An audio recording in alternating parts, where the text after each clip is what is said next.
America's Civil War in the 1860s did not have the full support of the people.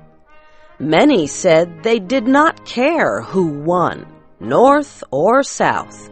They just wanted to be left alone. In the North, many young men refused to be drafted into the Union Army.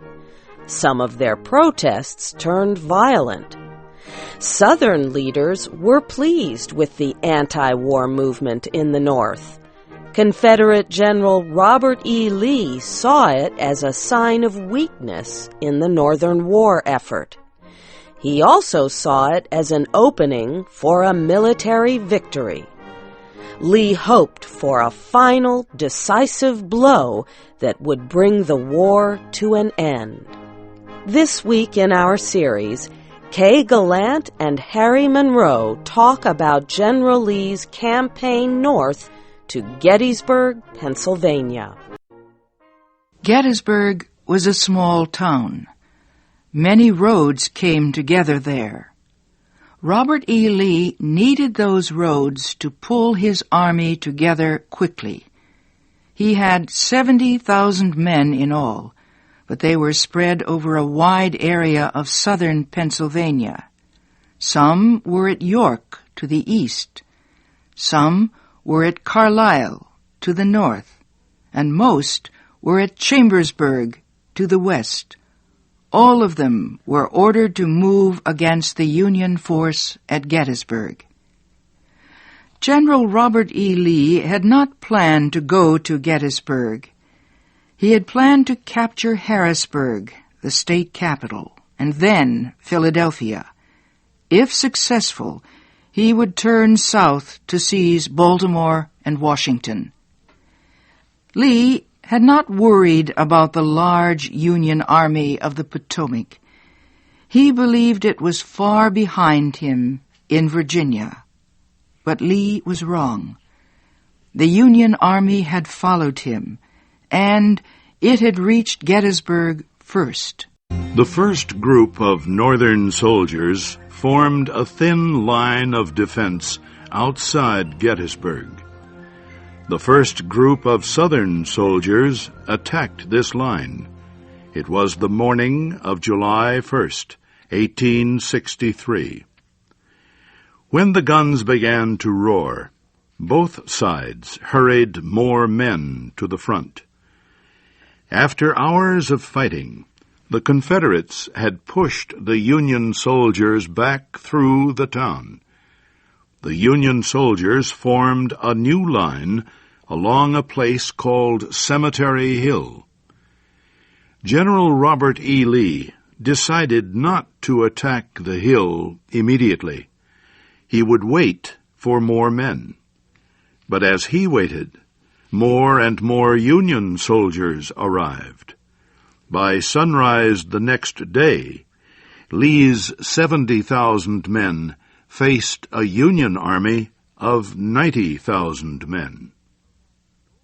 The Confederates attacked both sides of the Union line.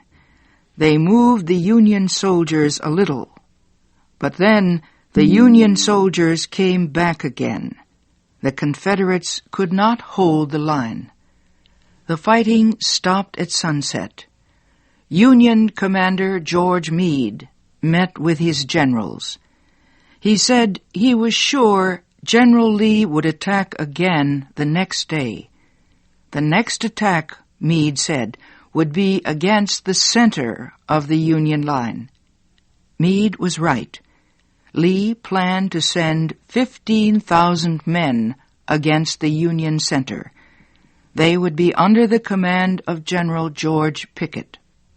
When the sun rose on July 3rd, the Union troops were ready. They watched as the Confederate troops set up their cannon. More than 130 of these big guns were aimed at the center of the Union line. The morning passed. The day grew hotter. A little past 1 o'clock in the afternoon, a Confederate gun fired once, then again. That was the signal to attack. All at once, the Confederate artillery thundered with a deafening roar.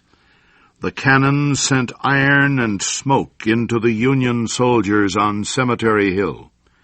Within minutes, hundreds lay dead or dying. Union artillery on the hill answered the Confederate cannon. Men lay flat on the ground. They prayed for the shelling to stop. Finally, it did, and the smoke of battle began to clear. Now the Union soldiers could see across the valley. They watched as the Confederate soldiers formed a long line. It was a sight to take your breath away.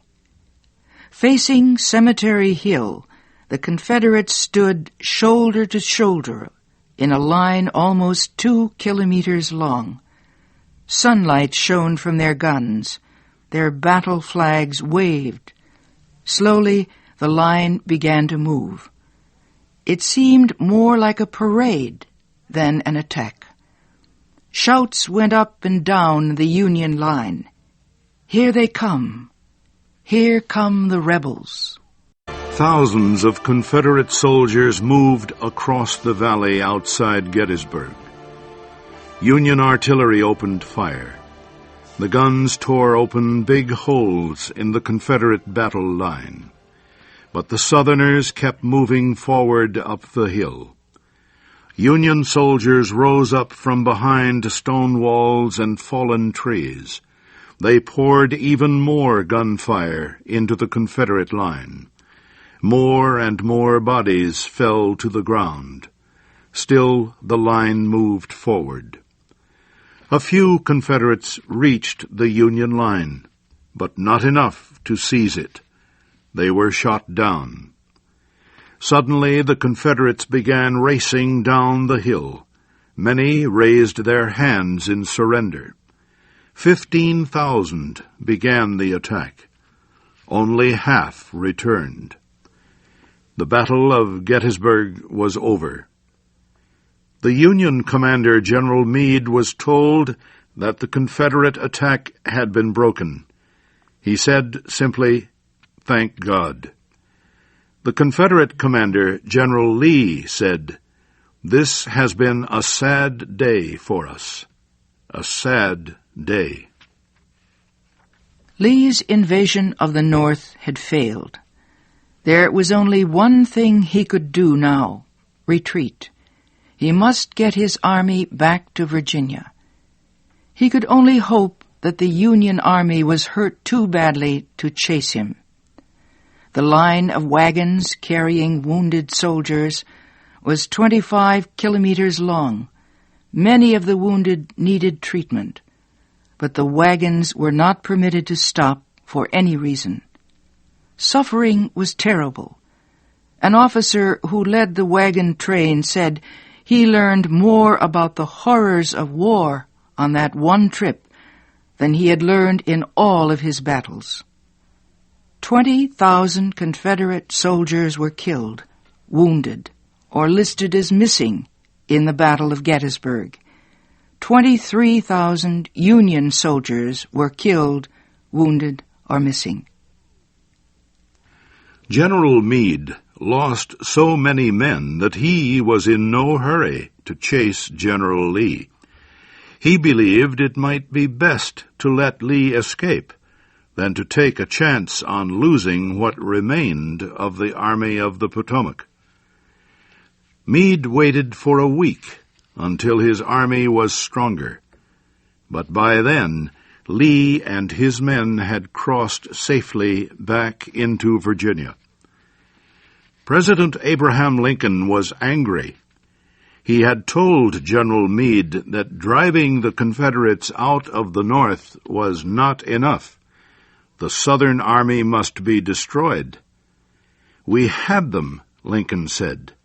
"We had only to stretch out our hands and take them."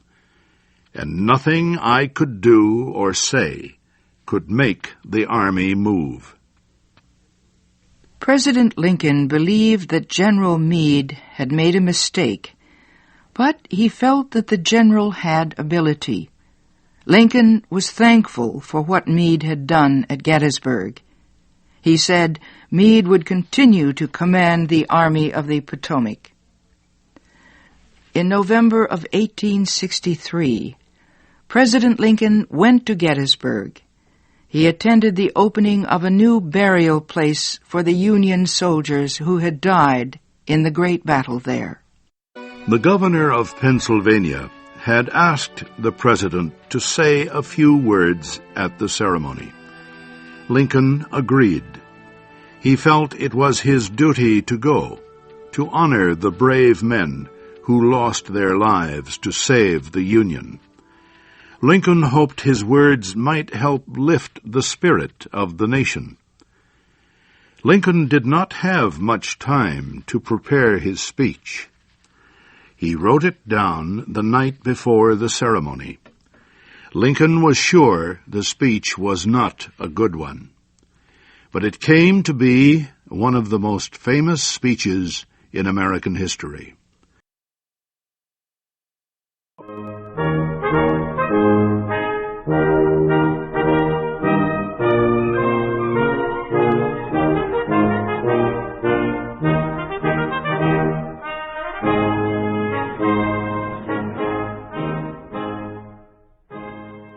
Thank you for watching. Can you do me a favor?